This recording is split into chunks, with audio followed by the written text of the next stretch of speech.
adalah kisah seorang nelayan dengan seorang pelayan pimpinan wilayah pada saat itu di wilayah Irak.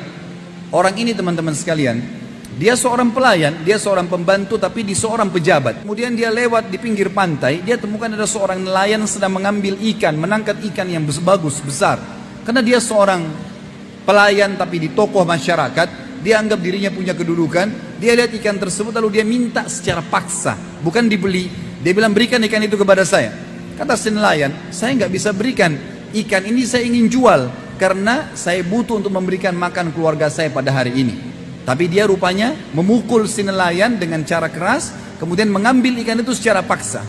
Dibawalah ikan tersebut, dia menceritakan dirinya dalam kisah ini. Pada saat dia bilang saya membawa ikan tersebut, ikan ini tadinya terlihat sudah tergeletak seakan-akan mati. Waktu saya memegangnya saya mengira ikan itu mati. Ternyata ikan itu waktu saya memegang di dekat mulutnya menggigit jari saya. Dan pada saat menggigit jari saya merasakan sakit yang luar biasa. Dan mulut ikan itu tidak bisa terlepas sampai saya memotong bagian mulutnya. Baru bisa terlepas giginya. Padahal ikan ini seakan-akan sudah mati. Kemudian saya pun membawanya ke rumah dan saya tetap menikmati dagingnya yang haram tadi. Pada malam hari saya nggak bisa tidur. Dia mengatakan kemudian keesokan paginya saya mencari seorang tabib. Lalu tabib ini menemukan ternyata ada bakteri yang sedang menimpa atau mengena tangan saya yang dikenal dengan gargarin atau penyakit yang tidak bisa kecuali harus dipotong. Maka diperintahkan oleh tabib untuk memotong jarinya. Kalau tidak, maka akan menyebar penyakit itu ke seluruh tubuhnya. Maka dia pun memotong jarinya satu.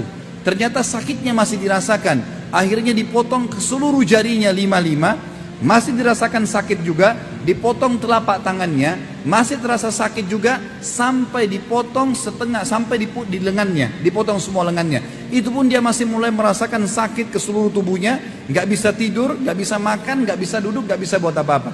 Maka dia mendatangi seorang alim ulama yang dia tanyakan, bagaimana jalan keluarnya? Saya tertimpa seperti ini. Kata dia, apakah kamu tahu penyebab perbuatanmu? Apa yang membuat ini dalam hati kamu? Apa yang sedang tersirat di dalam hatimu? Dia mengatakan, saya diceritakanlah setelah menzalimi seorang nelayan mengambil ikannya yang saya anggap bagus, lalu ikan itu mulai menggigit jari saya. Semenjak itu saya merasakan sakit dan seluruh tubuh saya dipotong. Dia sampai tangan lengannya. Maka orang alim ini mengatakan, pergilah kepada nelayan tersebut, cari dan minta kehalalannya. Maka dikejarlah, dia cari seluruh penjuru kota dikeliling, tidak ditemukan sampai 1 minggu. Setelah sepekan dia cari, ditemukan orang tersebut lagi di pinggir jalan menjual ikan. Maka dia tiba-tiba datang tersungkur di kakinya dan mengatakan, Tuan, maafkan saya.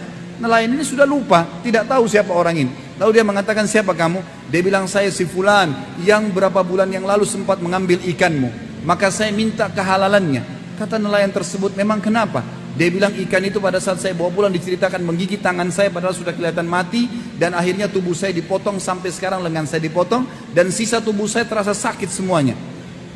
Halalkanlah. Maka nelayan tersebut menangis karena hatinya lunak, mengatakan, saya sudah memaafkanmu. Kata orang ini, begitu dia mengucapkan saya memaafkanmu, tiba-tiba seluruh sakitnya hilang. Bahkan kata orang-orang yang ada di sekitarnya, andai saja pertama kau digigit ikan nelayan tersebut, kau kembali kepadanya dan mengembalikan ikan tersebut, maka anggota tubuhmu tidak akan dipotong. Akhirnya dia pun bertanya kepada nelayan ini, mengatakan sebagai penutup kisah kita, apakah kau sempat mendoakan sesuatu keburukan untukku pada saat saya mengambil ikanmu? Dia mengatakan, iya.